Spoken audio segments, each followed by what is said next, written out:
નમસ્કાર, India news ગુજરાતમાં આપનું સ્વાગત છે. આપ જોઈ રહ્યા છો આપણું ગુજરાત સમાચારની શરૂઆત કરીએ ધોરાજીમાં પ્રદૂષિત પાણીથી.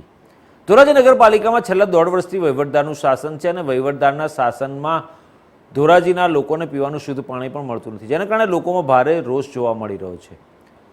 શહેરની અંદર ઘણા લાંબા સમયથી પીવાના પાણીની સમસ્યા યથાવત છે. એના લોકોનું કહેવું છે કે ધોરાજી શહેરમાં નગરપાલિકા દ્વારા જે પીવાનું પાણી વિતરણ કરવામાં આવે છે તે 8 થી 10 દિવસે જ વિતરણ કરવામાં આવે છે અને તે પણ ગંદુ અને દૂષિત પાણી વિતરણ કરવામાં આવે છે.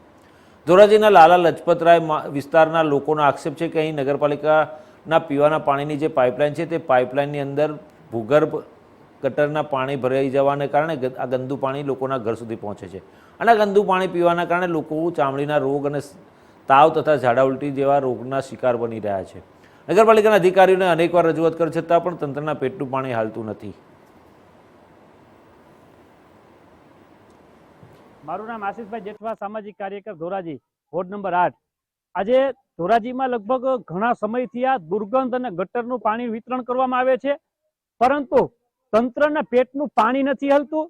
આ પાણી એટલી હદ સુધી ખરાબ છે કે જો લોકો પાણી પીવે તો પથરીની તકલીફ થાય છે, શ્વાસની તકલીફ થાય છે, મેલેરિયા જેવી તાવની પણ તકલીફો થાય છે, બાળકો બીમાર પડે છે. ત્યારે હમણાં જ જ્યારે લોકસભાનું ઇલેક્શન હતું ત્યારે આ વિસ્તારમાં એમ કહેવાય કે અમુક ભાજપના જે કાર્યકરો છે ને ધારાસભ્યના માણસો છે એ મત માટે મહિલાઓ પાસે ઘરે ઘરે જતા હતા. ત્યારે આ વિસ્તારની મહિલાઓ 6 મહિનાથી દુર્ગંધ વાળું પાણી પીવે છે. ત્યારે આને નિવારણ લાવવા માટે કોઈ પણ પગલા લેતા નથી.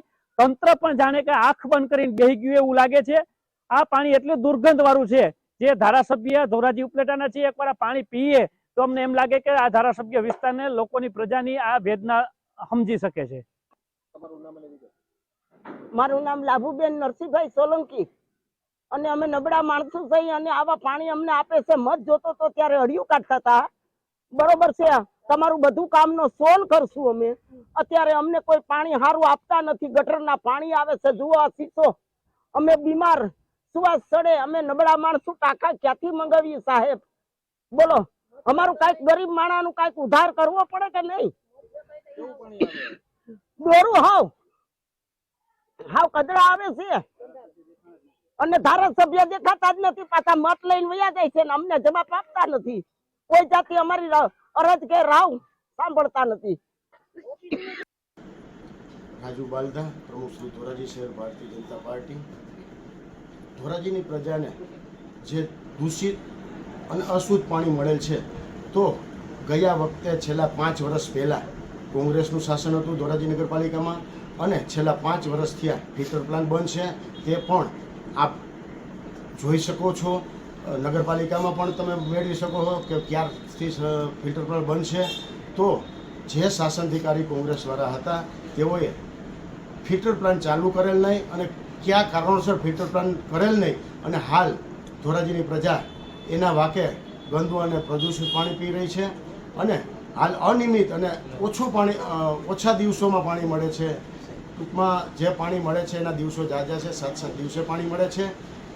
પરંતુ અગાઉ ભારતીય જનતા પાર્ટીની બોડી હતી ત્યારે ધોરાજીની પ્રજાને સમયસર અને વહેલામાં વહેલું પાણી મળી શકે તે માટે પાઇપલાઇન પણ નખાણી હતી અને તે પાઇપલાઇન નખાયા બાદ ભાજપની બોડીના બદલે છેલ્લા 5 વર્ષ પહેલાં કોંગ્રેસની બોડી હતી અને કોંગ્રેસની બોડીએ જે લાઈન નાખેલ હતી તેનો કોઈ નિર્ણય ન કર્યો. તેના દ્વારા પાણી પ્રજાને મળે તેવો કોઈ ઉપાય ન કર્યો. તેના કારણે હાલ ધોરાજીની પ્રજા પાણી 7-7 દિવસે મળી શકે તે માટે ભોગવી રહી છે. રાજુભાઈ, હાલ કેવું પાણી મળે છે? હાલ અશુદ્ધ અને ગંદુ પાણી જે મળે છે, ફોફરમાંથી જે પાણીની ઓછું પાણી હોવાના કારણે પાણી ગંદુ અને ઓછું મળે, ગંદુ અને અશુદ્ધ મળે છે. તે માટે ધોરાજીની પ્રજાને ફિલ્ટર પ્લાન્ટ હોવા છતાં ફિલ્ટર પ્લાન્ટ દ્વારા મળતું નથી. તેનું કારણ એક જ છે કે ગયા વખતના શાસનમાં જે કોઈ કોંગ્રેસની બોડી હતી અને તેઓએ ફિલ્ટર પ્લાન્ટ ચાલુ કરેલ નથી અને છેલ્લા 5 વર્ષથી ફિલ્ટર પ્લાન્ટ બંધ છે. તેના કારણે ધોરાજીની પ્રજા ભોગવી રહી છે. રાજુભાઈ, કોંગ્રેસ એવો આક્ષેપ કરી રહી છે કે હાલ નગરપાલિકામાં વહીવટદારનું શાસન છે, ભાજપની કોઈ પકડ જ નથી અધિકારીઓ પર. એ પાયાવિહોની વાત છે. ધોરાજી નગરપાલિકામાં જે કંઈ શાસન છે અત્યારે ચાલી રહ્યું છે એમાં સરકાર સીધી દેખરેખ રાખે છે, પરંતુ જે બોડી જે તે સમયે હતી તેને ધોરાજીની પ્રજા માટે પાણી સમયસર મળી શકે તેવું આયોજન ન કરવાના કારણે હાલ ધોરાજીની પ્રજા ભોગવી રહી છે. મારું નામ દિનેશભાઈ ઓરા, શહેર કોંગ્રેસ પ્રમુખ ધોરાજી. ધોરાજી શહેરની અંદર 8 થી 10 દિવસે પાણી વિતરણ કરવામાં આવે છે અને એ પણ દૂષિત અને ડોહળું પાણી વિતરણ કરવામાં આવે છે, જેને કારણે લોકોના આરોગ્ય સામે ખતરો ઊભો થયો છે. માત્ર ભારતીય જનતા પાર્ટીના પાપે અને વહીવટદારના વાકે ધોરાજીની શહેરની પ્રજા આ પીડા ભોગવી રહી છે.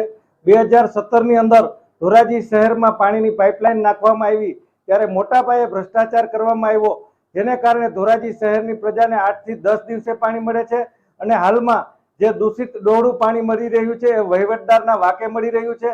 છેલ્લા 1.5 વર્ષથી ધોરાજી નગરપાલિકાની અંદર વહીવટદારનું શાસન છે, પરંતુ વહીવટદાર દ્વારા કોઈ દરકાર લેવામાં આવતી નથી, જેને કારણે લોકોને પીડા ભોગવવી પડે છે. ગુજરાતના જૂનાગઢમાં માવઠાથી આંબા પર રહેલા કેરીના 40% પાકને નુકસાનીની ભીતિ સેવાઈ રહી છે. આ વખતે ગ્લોબલ વોર્મિંગના કારણે એક તો કેરીના પાકનું માંડ 50% ઉત્પાદન થયું છે, તેમાં માવઠું થયું તેના કારણે ખરણ એટલે કે કેરી ખરી પડવાની ભીતિ વધી ગઈ, જેથી ખેડૂતોને ભારે આર્થિક માર પડી રહ્યો છે એવું નિષ્ણાતો જણાવી રહ્યા છે. હાલમાં 15 મે સુધીમાં માવઠું થયું છે અને હવામાન વિભાગે આગાહી કરી હતી તે પ્રમાણે માવઠું થયું અને કમોસમી વરસાદને કારણે ખાસ કરીને કેરીના બગાયતી પાકને ભારે નુકસાન થયું છે.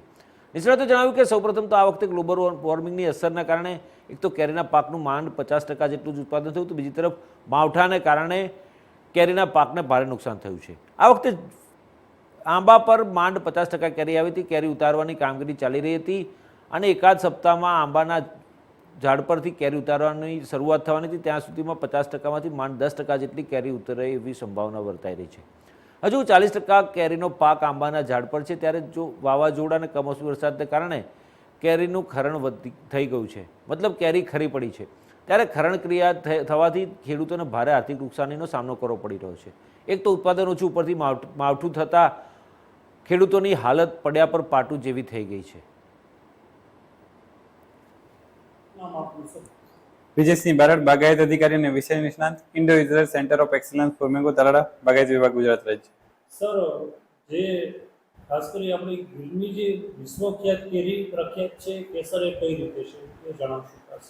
જી ચોક્કસ. આપણી જે કેસર કેરી છે એ જગવિખ્યાત છે. એની પાછળનું મુખ્ય કારણ છે અહીંયાની આબોહવા, અહીંયાની જમીન અને જે અહીંયાનો કેસર કેરીનો જે ટેસ્ટ છે અને સેફ્રોન કલર છે એના કારણે એના સ્વાદ અને એની જે સુગંધ છે એના કારણે જગ વિખ્યાત છે. અને આજે આ કેસર કેરી છે એ લગભગ દુનિયાના 15 થી પણ વધારે દેશ છે એમાં એક્સપોર્ટ થાય છે.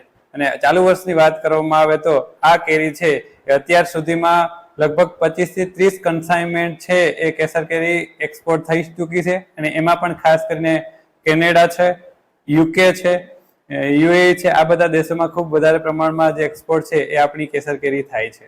સર, એક્સપોર્ટની વાત કરી છે ખાસ કેસર કેરીની વાત કરવામાં આવે તો જે ફળોની રાણી કહેવામાં આવે કે કેસર કેરી જે ગીરના અમારા વિસ્તારમાં ટૂંકમાં જે ઉત્પાદન થાય છે એની વાત કરવામાં તો છેલ્લા 10 વર્ષથી કેરીનું ઉત્પાદન સતત અમુક વર્ષોને વાત કરતાં સતત ઘટતું એવું.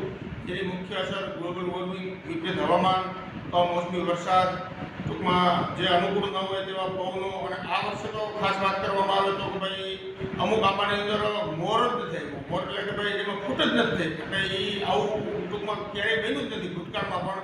અને અમુક આંબામાં જે મોર આવવાની જગ્યાએ પાલ્લા આવી ગયા, કોર આવી ગયો અમારી ભાષામાં કહી દો, એટલે ખૂબ જ યુક્તિ હોય. ત્યારે અમુક ખેડૂતોનો તો એવી દશા છે કે ભાઈ 20 વીઘા ખેતરની અંદર ખાવાની કેરી પણ નથી. અને આવકની વાત કરવામાં આવે તો માર્કેટિંગ યાર્ડમાં ગયા વર્ષે અમારે લગભગ 11,13,000 બોક્સ જેવી આવક થઈ હતી, જેની સરખામણીમાં આ વર્ષે 3.5 થી 4 લાખ માંડ બોક્સ કારણ એપીએમસીના ચોગનમાં આવે એવી અમારી ધારણા છે. સમગ્ર ગુજરાતમાં હવામાન વિભાગે 11 થી 16મી મે સુધી કમોસમી વરસાદની આગાહી કરી હતી, ત્યારે સતત 4 દિવસ અલગ અલગ વિસ્તારોમાં વરસાદ પડ્યો. વાવાઝોડામાં અનેક વિસ્તારમાં લોકોના ઘરના પતરા પણ ઉડી ગયા હતા. કપરાડા તાલુકાના વારોલી, જંગલ, ધારણમાળ, સુથારપાડા, વાવર, ગિરનારા, વડોલી જેવા વિસ્તારોમાં વાવાઝોડા સાથે વરસાદ પડ્યો હતો. હુડા જેવા ગામમાં બરફના કરા પણ પડ્યા હતા. વાવાઝોડામાં બાગાયતીની વાત કરીએ તો અહીંયા ખેડૂતો કેરીના પાક પર આવક આવે એમ ઈચ્છતા હોય છે. સિઝનમાં એક જ વાર કેરીનો પાક આવતો હોય ત્યારે વાવાઝોડામાં અનેક ખેડૂતોને કેરીના પાકને નુકસાન થયું છે. તો બીજી તરફ વાત કરીએ ગરમીથી ત્રાહિમામ લોકો પોકારી ચૂક્યા હતા. વરસાદ પડતા જ લોકોએ ગરમીથી રાહત લીધી હતી, ઠંડક પ્રસરી હતી, પરંતુ વરસાદ જતાં જ ફરી ગરમી વધતા લોકોને બીમારી પણ કદાચ વધી શકે છે એવું નિષ્ણાતોનું માનવું છે. ગરમીથી બચવા લોકો ઠંડા પીણા, શેરડીનો રસ પી રહ્યા છે. વાવાઝોડાની વાત કરીએ તો અનેક વિસ્તારોમાં ઘરના પતરા ઉડી ગયા હતા.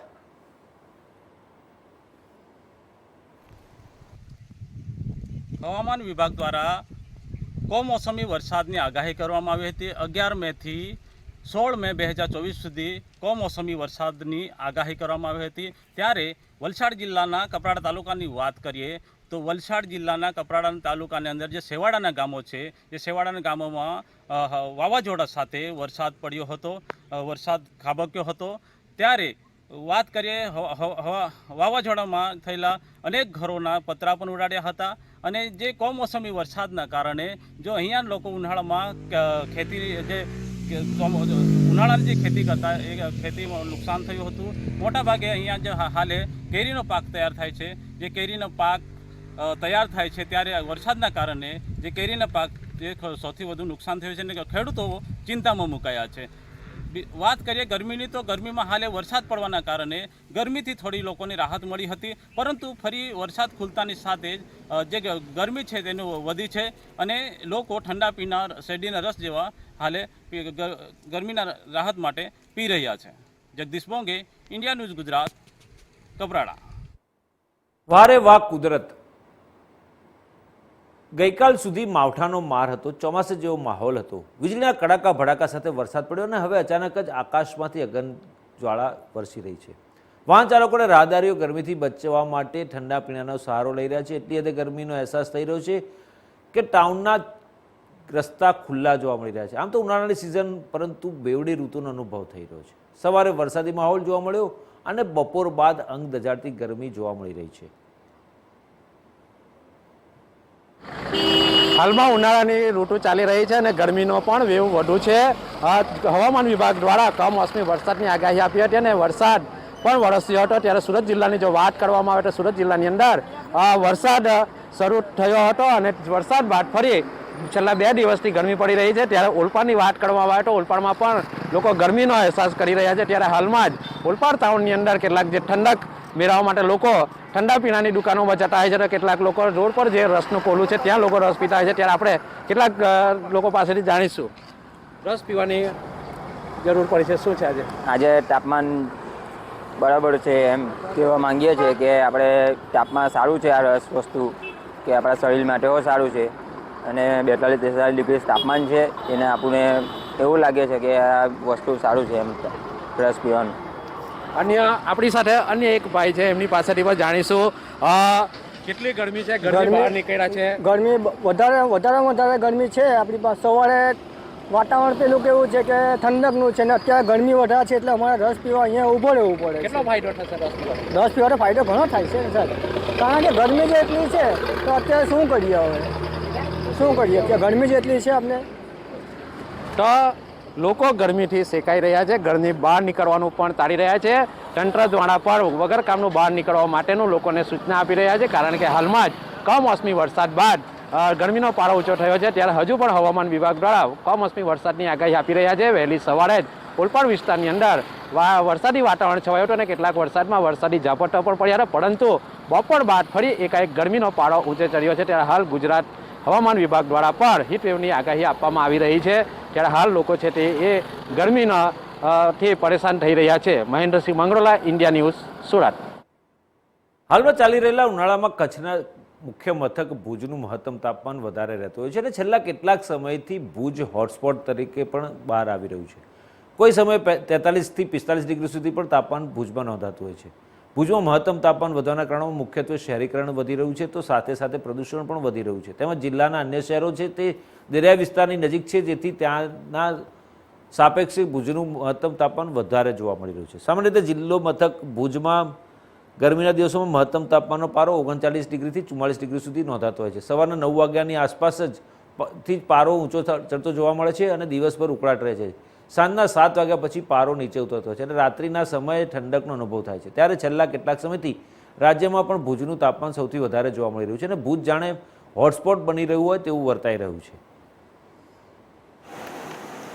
एक्चुअली अभी जो मेन रीज़न है जो ग्लोबल जो क्लाइमेट चेंज है आपके वेरिएशन, अभी कुछ सालों से क्या हो रहा है कि थोड़ा सा ज़्यादा चेंजेस देखने को मिल रहे हैं मेनली आपके टेम्परेचर में, क्योंकि जैसे आपका नॉर्मल से टेम्परेचर, जैसे ह्यूमन एक्टिविटीज़ हो गई आपकी, जैसे भुज में आपकी अर्बनाइजेशन ज़्यादा इंक्रीज़ हो रहा है कुछ टाइम से, लेकिन उसके कंपैरेटिवली जो आसपास का कच्छ का एरिया उसमें उतना मतलब अर्बनाइजेशन नहीं है, उतना इंडस्ट्रियलाइजेशन नहीं हुआ है। बट भुज में क्या हो रहा है कि आपकी एक तो मतलब प्लांटेशन मतलब उतना एज कंपैरेटिवली जितनी पॉल्यूशन और ह्यूमन रिलेटेड एक्टिविटीज़ इंक्रीज़ हुई हैं, बट उतना मतलब प्लांटेशन वगैरह नहीं है उस रीज़न उसमें।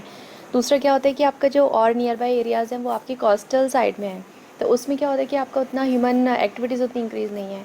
तो ग्लोबल क्लाइमेट इफेक्ट है ही साथ में, लेकिन ये कि नियर बाय जो और एरियाज़ है उनमें क्या होता है आपका कभी भी, जैसे अभी अपर लेवल साइक्लोनिक सर्कुलेशन चल रहा है, तो उसमें आपके रेनफॉल के जो चांसेस होते हैं वो आसपास ज़्यादा हैं अभी कोस्टल एरिया में। उसके आसपास भुज में क्या होता है कि आपका थोड़ा सा मतलब उतना इम्पैक्ट नहीं पड़ता है, तो as comparative to coastal region Bhuj में उतना रेनफॉल उतना नहीं जितना जैसे कच्छ में देखा गया, तो लास्ट 24 आवर्स में एक तो एरियाज़ में हुआ है, बट भुज के आसपास उतना नहीं था।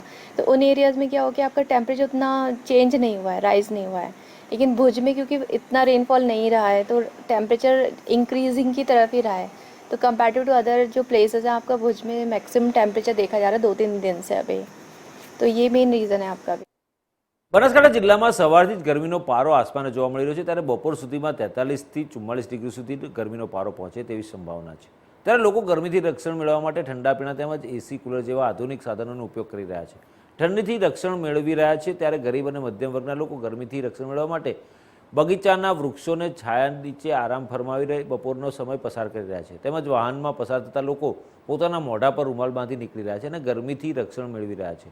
તેમજ સેવાભાવી સંસ્થાઓ દ્વારા પણ લોકો માટે પાલનપુર શહેરમાં ઠેર ઠેર ઠંડા પીવાના પાણીની પરબો બનાવવામાં આવી છે, જેથી લોકો ગરમીથી તરસ છીપાવવા માટે ઠંડા પાણીનો સહારો લઈ શકે। ત્યારે પાલનપુરના ડૉક્ટર હિતેશ ઠાકરે જણાવ્યું હતું કે ગરમીના સમયે લોકોએ બહાર ન નીકળવું તેમજ જરૂર પડે તો જ ન છૂટકે બહાર નીકળવાનું રાખવું જોઈએ અને ગરમીથી રક્ષણ મળે તેવા કપડાં તેમજ વિટામિન સી યુક્ત પીણા લેવા જોઈએ।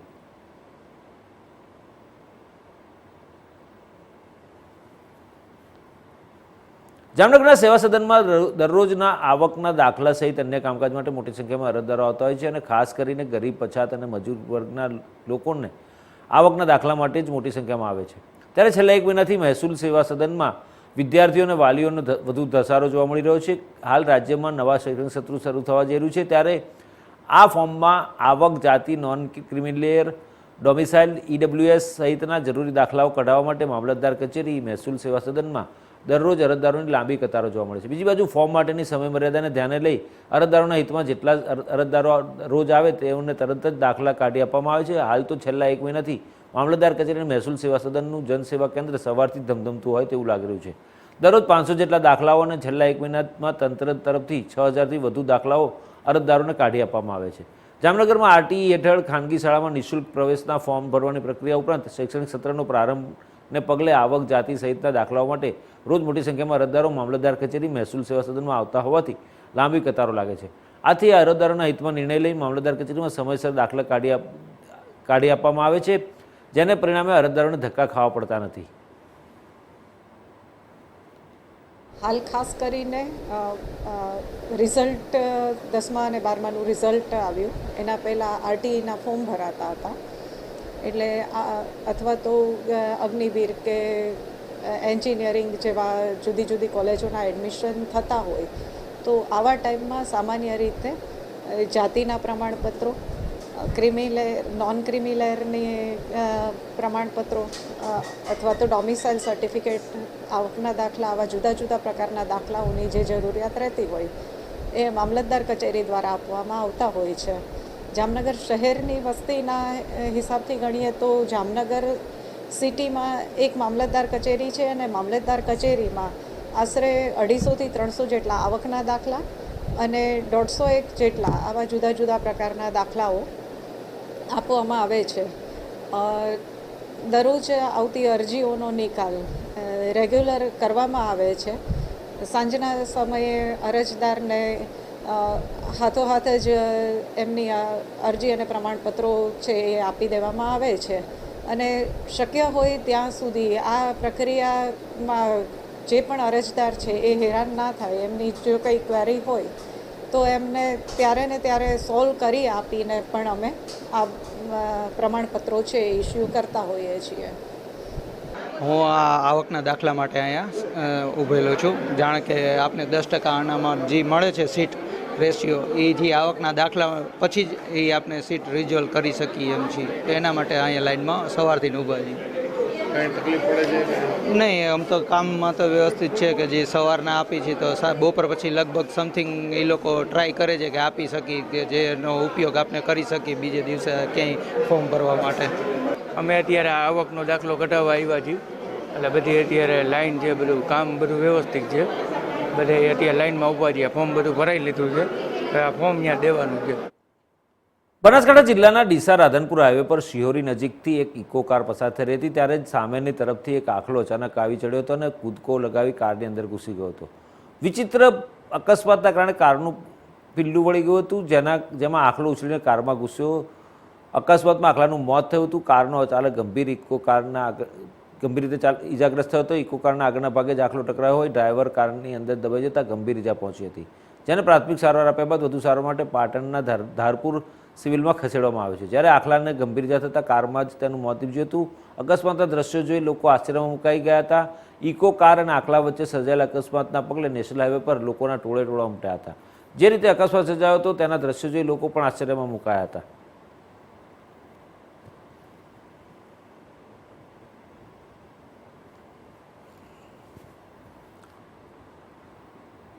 હવે વાત કરીએ રાષ્ટ્રીય સમાચારની, તો દિલ્હીના મુખ્યમંત્રી અરવિંદ કેજરીવાલના ઘરે આમ આદમી પાર્ટીના સાંસદ સ્વાતિ માલીવાલ પર હુમલાના કેસમાં દિલ્હી પોલીસે તપાસ શરૂ કરી દીધી છે. સ્વાતિએ ગુરુવારે સાંજે દિલ્હી પોલીસ સમક્ષ પોતાનું નિવેદન નોંધાવ્યું હતું. હવે દિલ્હી પોલીસની ટીમે અરવિંદ કેજરીવાલના પીએ વિભવકુમારની શોધખોળ શરૂ કરી છે.